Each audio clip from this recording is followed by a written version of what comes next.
In this video, we'll be hunting 2 boxes of pennies, as well as seeing if we can make any progress to the Penny Hunt and Fill album. Of course, we'll be looking for wheat scents from 1958 or older.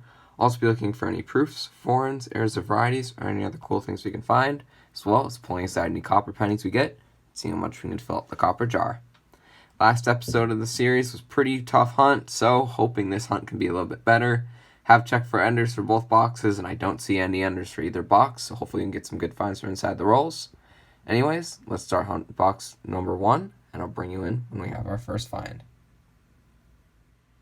Roll number 1, and we're getting off to a great start for the hunt because I just opened the roll, and 2 coins in, and I see the first wheat scent of the hunt. It is pretty damaged, but it is the first wheat scent of the hunt again, and it is 1949 from Denver. Same roll, and I don't know how I missed it. I must have just been too focused on the wheat scent, but we had a Canadian in the roll, and I bring you in because it is going to be a slightly older one. It's just a common last year 1964 Younghead, but it is a Younghead in the first roll, which is another awesome sign for the box. Just opened roll 5. We're going to have another wheat scent and another Canadian in this roll. Canadian is not going to be an old one, but I'll pull it out since I have you here. You can tell by the weird edge on it. It's just a 1983. Wheat scent's a few coins later, right here. Wheat scent number 2 for the box. It's a 1956 Denver. Roll 10, and I just uncovered wheat scent number 3, so definitely getting off to a pretty good start to the box. And this one is 1953, minted in Denver. Just opened roll 17, and I see the edge of wheat scent number 4. This one is near the beginning of the roll, right there. And 4th wheat scent of the hunt. It's a 1944 out of Philly.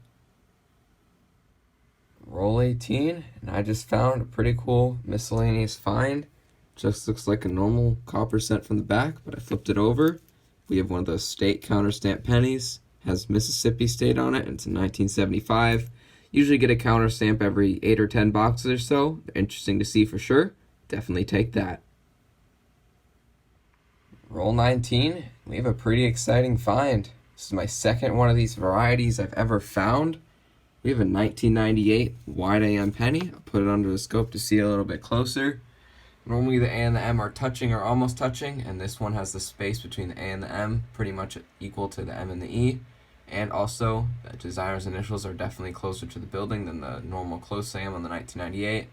Obviously, the coin's not in perfect shape, but it is a 1998 wide AM, one of the varieties I always look for. And this is my second one I've ever found in well over 100 boxes. Have not found too many for the amount of boxes I've hunted, but again, this is my second one I've ever found.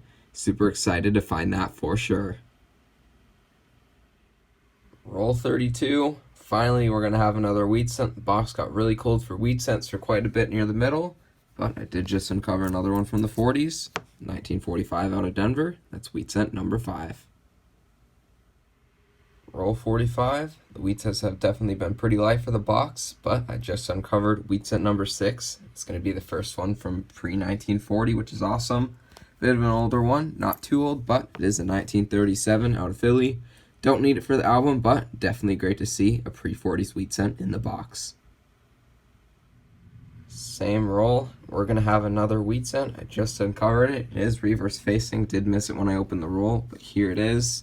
This is wheat scent number 7 for the box. Looks like it could maybe be another old one, but probably not. And no, it's just another 1944 from Philly. First penny box has been hunted, and it was a pretty good box. We ended up with 7 wheat scents, which is a little lighter than I like to see, but that's alright. We did get one pre-40s as well near the end, 1937, which is cool to see. A lot of Canadians in that box. We ended up with a total of 12, including that Younghead, which was pretty cool to find. A few miscellaneous finds as well. 160D small date, that 1975 with the Mississippi State counter stamp, and probably the best find of the box was that 1998 wide AM. Second wide AM I've ever found. Super happy to find that. It was a pretty good first box. Now let's move on to box number 2. Hopefully you can get some more wheat scents and some more great finds. Box 2 is going to get off to a great start because I just opened the first roll and flattened it down, and I see a Canadian and a wheat scent in this roll. Pull out the Canadian first. Don't think it's going to be an old one. No, it's just a 1981. The wheat scent is right on top of the stack at the back. First wheat scent for box 2, 1946 out of Denver. Roll number 2 is going to be the same as the first roll, which is awesome. It did already pull a Canadian out. It's from the 70s. I just uncovered another wheat cent, so 2 Canadians and 2 wheat cents in the first 2 rolls of box 2. Great start for sure. This one is a 1956 out of Denver. Roll 9, and I just uncovered wheat cent number 3. Is just another one from the 50s. We'll definitely take it. It's the last year, 1958 Denver. Just opened roll 17, and I see the edge of wheat cent 4 for box number 2. It's near the back of the roll, right here. And this wheat cent is going to be 1958 out of Denver. Roll 19, and I just uncovered another wheat cent, so we're already up to 5 for the box, which is awesome. This one's a 1955 out of Philly, and it has kind of the same look as the 56 and 58 Denver I found earlier. Looks like it might have been stored in PVC for a while, has kind of like that green sticky look to it, but either way, it's another wheat cent found. Same roll, and roll 19 actually had 2 wheat cents in it. Just uncovered the other one. It's yet another one from the 50s. This one's definitely been painted at some point, but it's a 1956 from Denver. Roll 21, and the box is staying pretty hot. Just uncovered wheat cent number 7 for box 2. It's a 1940 out of Philly. I did notice there's that little bit of metal under Lincoln right there. I don't know if that's a die cut or just damage. If it does end up being a die cut or something, I'll bring you back. Otherwise, we'll continue the hunt. Roll 30, and I see the edge of wheat cent number 8 for the box. Probably going to get double digits, which is awesome for the box. This one's in a fill in a roll right here. A little environmental damage, but it is 1946 out of Philly. Roll 48, and the second half of the box has been very slow, but we're finally going to have another wheat cent in this roll. Just opened the roll. I see the edge of it right there, and a Canadian is as well. This is going to be wheat cent number 9. Hopefully we can get one in the last couple rolls to make 10. I think that's a 1964, and it is a 1964 Canadian young head, absolutely destroyed and bent. Still is a young head, but not worth anything in this condition for sure. Now let's take out the wheat cent. It looks like it might have some green stuff on it, like a couple of the other ones. It could be a little older based on the wear. Hopefully it is. And it's not. It's just a 1953 out of Philly with more of that PVC damage I've been seeing all throughout this box. Both penny boxes have been hunted, so let's go over the finds. We ended up with 11 1959s, 20 S-mints, as well as 29 2009s.